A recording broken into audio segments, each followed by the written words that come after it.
Hello guys, welcome to economic classes.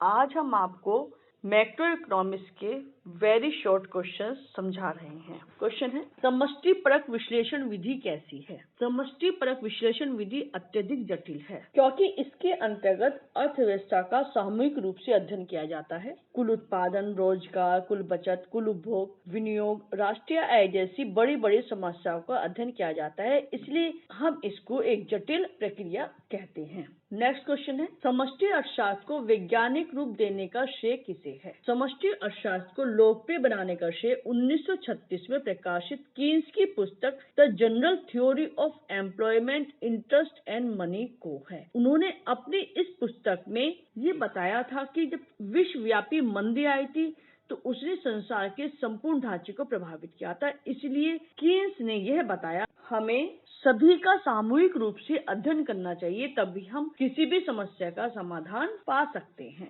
Professor Schulze के अनुसार समष्टि अर्थशास्त्र का मुख्य यंत्र क्या है? समष्टि अर्थशास्त्र का मुख्य यंत्र राष्ट्रीय आय विश्लेषण है। प्रोफेसर शुल्ज ने कहा है क्योंकि समष्टि अर्थशास्त्र के अंतर्गत कुल आय यानी कि राष्ट्रीय आय और कुल रोजगार का अध्ययन किया जाता है। यह इसमें समष्टि अर्थशास्त्र में केंद्रीय स्थान रखता है, इसलिए इसको आय व रोजगार का सिद्धांत भी कहते हैं और राष्ट्रीय आय विश्लेषण भी कहा जाता है। राष्ट्रीय आय को मापने के लिए डॉक्टर V.K.R.V. राव ने किस विधि का प्रयोग किया? प्रोफेसर राव ने उत्पादन संगणना एवं आय संगणना दोनों विधियों को मिलाकर एक नई विधि का आविष्कार किया। उन्होंने बताया कि जिस क्षेत्र में उत्पादन के समंक आसानी से उपलब्ध होते हैं वहाँ उत्पादन संगणना विधि और जिस क्षेत्र में आय के समंक उपलब्ध होते हैं वहाँ आय संगणना विधि का प्रयोग किया जाता है। नेक्स्ट है, राष्ट्रीय आय व्यष्टिपरक अवधारणा है अथवा समष्टिपरक अवधारणा? राष्ट्रीय आय समष्टिपरक अवधारणा है क्योंकि इसके द्वारा किसी भी अर्थव्यवस्था की प्रगति, उसकी समृद्धि के स्तर और विकास को समझा जा सकता है।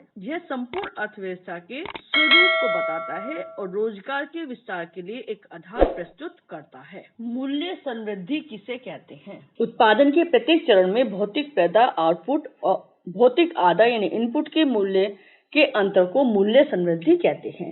जीएनपी का आकलन करते समय चालू कीमतों पर एक वर्ष में उत्पादन की गई अंतिम वस्तु और सेवाओं के मौद्रिक मूल्य को शामिल किया गया है, इसलिए इसकी में से दोहरी गणना से बचने के लिए अंतिम वस्तुओं के निर्माण में जो प्रयोग की गई मध्यवर्ती वस्तुएं हैं उनको अर्थव्यवस्था में प्रत्येक उद्योग के कुल उत्पादन के मूल्य में से घटा दिया जाता है। नेक्स्ट क्वेश्चन है, प्रति व्यक्ति आय किसे कहते हैं? किसी भी देश की एक वर्ष में व्यक्तियों की औसत आय को उस देश की उस वर्ष की प्रति व्यक्ति आय कहते हैं। प्रति व्यक्ति आय का फॉर्मूला क्या है?